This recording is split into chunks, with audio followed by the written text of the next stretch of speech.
Hello, welcome back, and thanks for subscribing.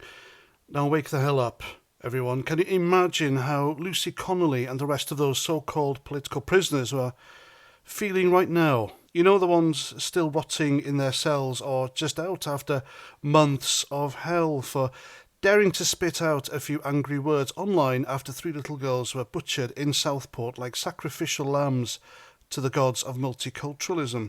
Lucy, a mum who'd already lost a child, sadly, sees the news, loses it, tweets something furious about burning hotels full of suspects she thought were behind it, and boom, 31 months in the slammer for inciting racial hatred.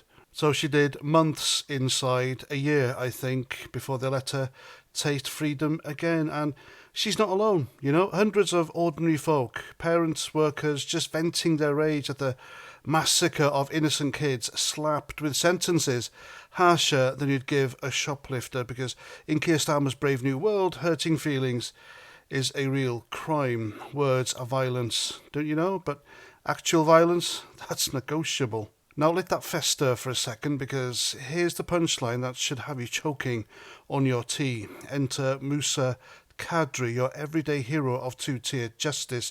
This chap strolls out in broad daylight outside the Turkish consulate in posh Knightsbridge, spots a protester named Hamit Koskan torching a Quran and yelling F Islam and religion of terrorism. You know, exercising that free speech we used to pretend we had. What does our boy Musa do?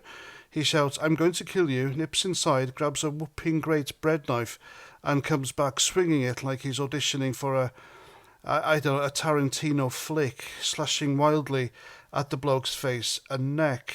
His intention, well, to carve open flesh for the mortal sin of disrespecting his holy book. Pleads guilty to assault, gets done for possession of a bladed article, you know, that thing that could have turned a street into a slaughterhouse. And what happens? The judge pats him on the back with a suspended sentence. 20 weeks, hung over his head for 18 months. No jail time. Wow. Walks free as a bird, doesn't he? Predictably, probably straight to the mosque for a victory lap. The judge says he's disgraceful about losing his temper. Blades are a curse, he added, like that's going to console the victim who nearly got his throat slit. I mean, wow.